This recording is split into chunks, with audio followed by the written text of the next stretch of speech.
It's Thursday, October 10, 2024. I'm Albert Mohler, and this is The Briefing, a daily analysis of news and events from a Christian worldview. Well, one of the things that makes our time different than virtually any age before is that we now see these giant storms coming. We actually see them forming. We have satellite images, we have all kinds of radar images, and we have the maps and the computer modeling that tells us not only what is happening, but what is likely to happen. And that's why for days we have been watching after Hurricane Helene and its devastation. We've been watching Hurricane Milton as it was forming out in the very warm waters of the Gulf of Mexico and now headed directly for the Gulf Coast of Florida. And as we know, the forecast was pretty firm just going into even the last 2 or 3 days about what was likely to be the direction of the storm, the general area of the impact of the harshest part of the storm, and the severity of the storm itself. And we are talking about a remarkable storm. It went from 1 to 4 and then to 5 on the Saffir-Simpson scale of the severity and strength of hurricanes. And the forecaster said that the storm would likely hit the Tampa Bay area and it would likely hit as a Category 3 storm. But as I'm recording right now, it is too early to know exactly how the storm has progressed across its own path and just exactly what has happened. But we do know this is a storm that was expected. It was indeed predicted to have catastrophic impacts, and thus our hearts are with the people there in Central Florida, all the way from the Gulf Coast to the Atlantic coast. One of the remarkable sentences about Hurricane Milton is that it was expected to hit the west coast of Florida as a Category 3 hurricane, and it was expected to exit the east coast of Florida still as a hurricane. That would in itself set it apart as a very historic and indeed catastrophic storm. So we're going to be following this, but right now our hearts are with the people there in Florida and with all who are trying to help. We are very thankful for first responders. We're thankful for the technology, frankly, because without this technology, these storms would come out of nowhere with an even deadlier impact. We also, of course, are looking at all kinds of questions about human nature, the response to this kind of news, even when the deadliness of the storm is predicted. And this is especially true for some, for instance, who decided to stay on boats in Tampa Bay. And you look at this and you say that is absolute madness. But we are looking at a phenomenon that, though very eccentric, does not shock us because it happens just about every time some storm like this comes upon us. One Christian observation about this, Christian worldview observation about this, is that when we think about the role of government, we think very often, especially as conservatives, we think of government primarily as a threat because the larger government gets, the more it intrudes within our lives. But at the same time, as Christians, we know there is a proper role for government, and that's very clear as you look at the succession of governmental texts, say, in the Old Testament, but especially in a text like Romans chapter 13, which is clearly addressed to Christians, and not just to Christians anywhere, but first of all, to Christians right there at the center of the Roman Empire in Rome, fully authoritative for all Christians everywhere throughout time till Jesus comes. But the point is that in times like this, you recognize that we do need a government, and we need a government for a couple of reasons. Number one, we need a government to be able to respond to this kind of giant, comprehensive disaster with something that's bigger than what we can do at the level of our family or extended kin or our neighborhood, or even say what our church can do. There's going to be a role for family and for kindred structure and for neighborhoods and, of course, for churches. But when it comes down to the giant questions like, say, building highways and bridges, and when you're talking about water systems and sewer systems, and you're talking about healthcare systems and all the rest, there's simply no way for that to happen without a government that serves for the cause of human flourishing. So we need to pray for all concerned.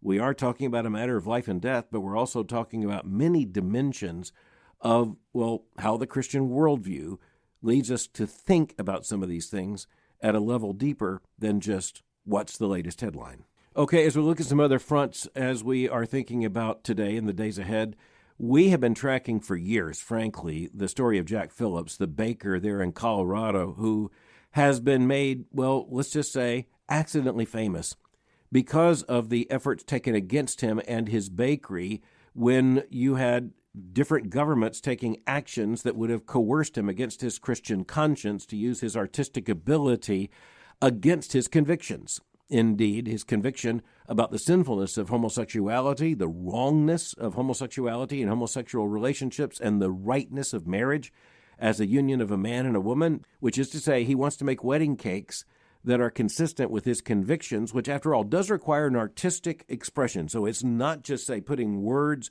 on a marquee or a sign out front. This is about artistic expression, and he is an artistic baker.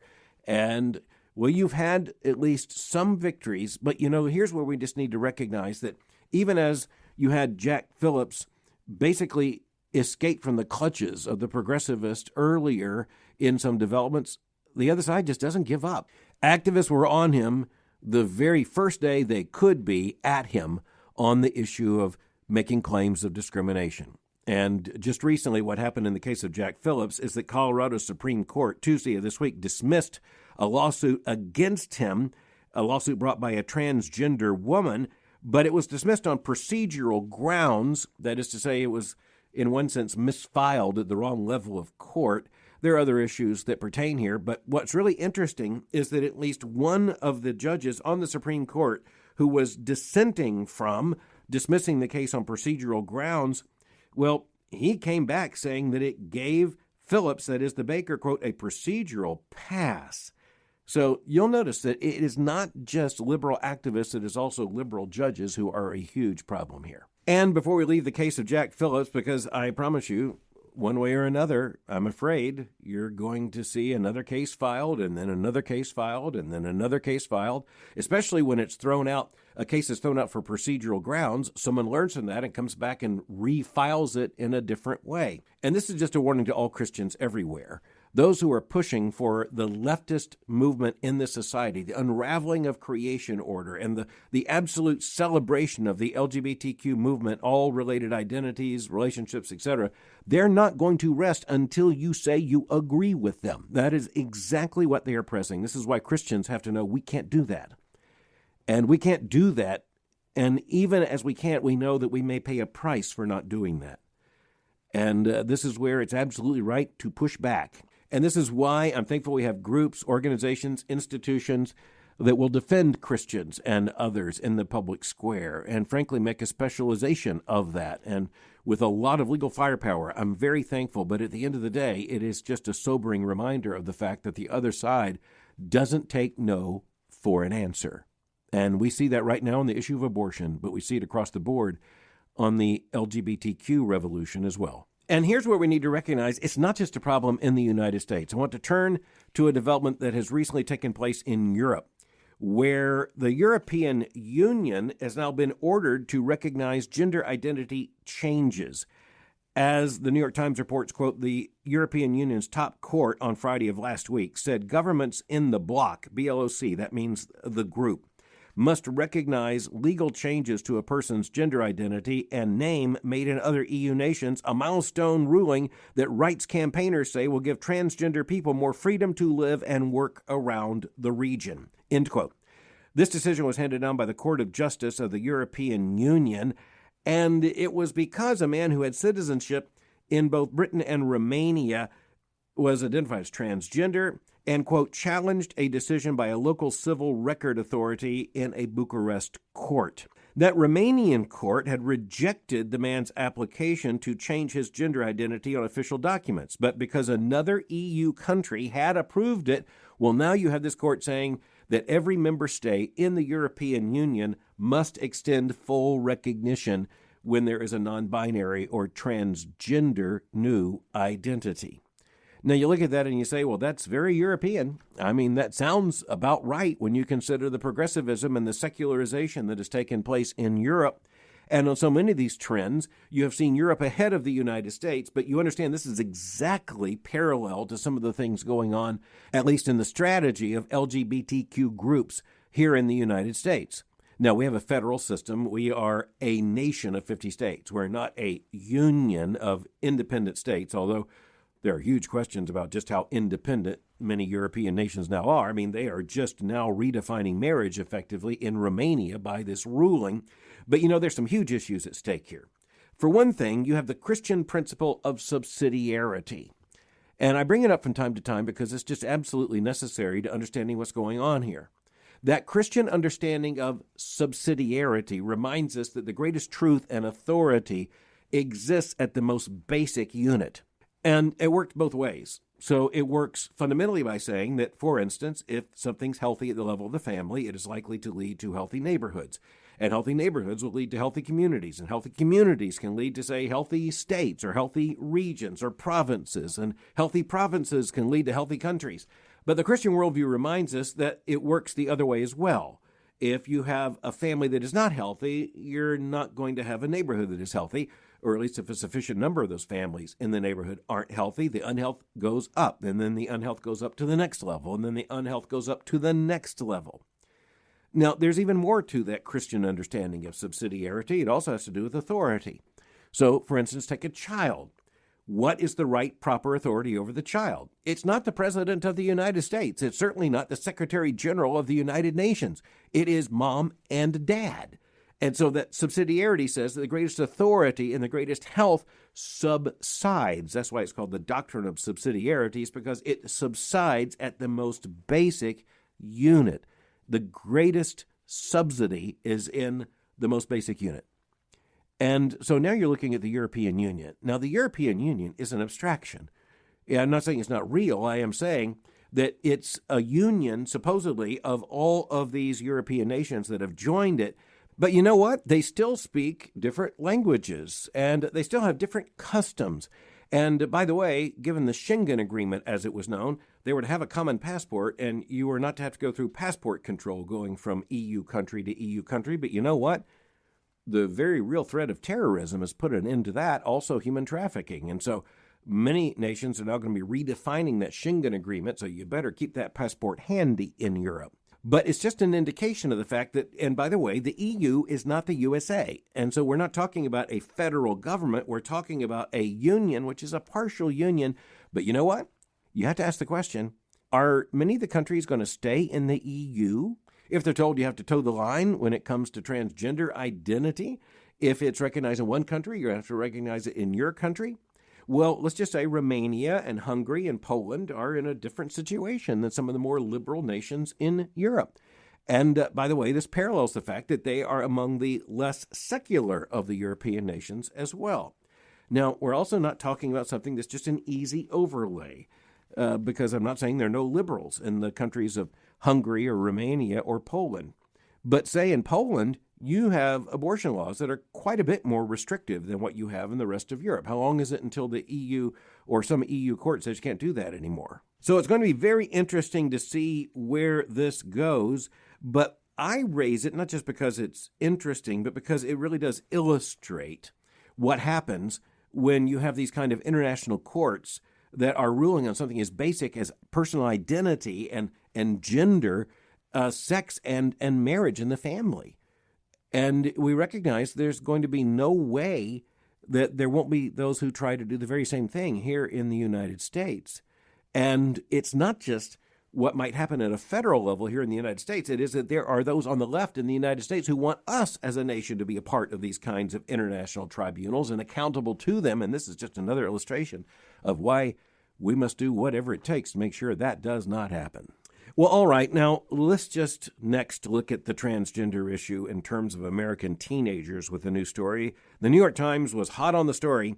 Azeen Ghorayshi of the New York Times tells us that 3% of American high schoolers identify as transgender, and the headline tells us this is a finding of the first national survey. As the reporter tells us, quote, about 3.3% of high school students identify as transgender, and another 2.2% are questioning their gender identity, according to the first nationally representative survey of these groups published by the Centers for Disease Control and Prevention on Tuesday. So that's Tuesday of this week.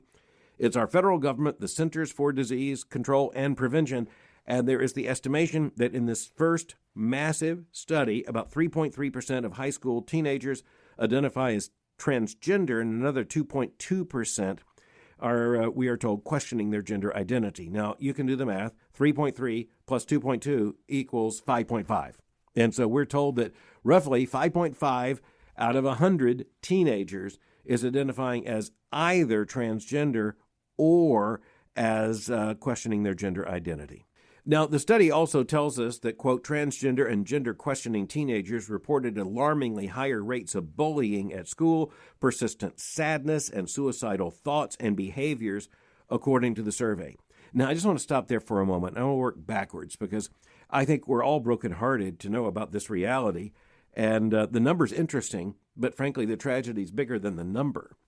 And we are looking here at teenagers who are reporting being bullied, persistent sadness, suicidal thoughts and behavior. So let's just bracket for a moment, that is to say, set aside conceptually just for a moment the transgender non-binary issue and understand that these are teenagers who are in deep distress, and that should concern us all.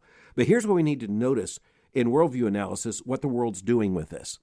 And so this article, the CDC report, all the rest, it is going to be used, and indeed in this article it's basically being used to say that if you do not celebrate the transgender non-binary revolution, and if you're not willing to celebrate it when it comes to the children and teenagers you know, then you are the problem and you are the cause of this psychological distress and depression, persistent sadness, suicidal thoughts and behaviors.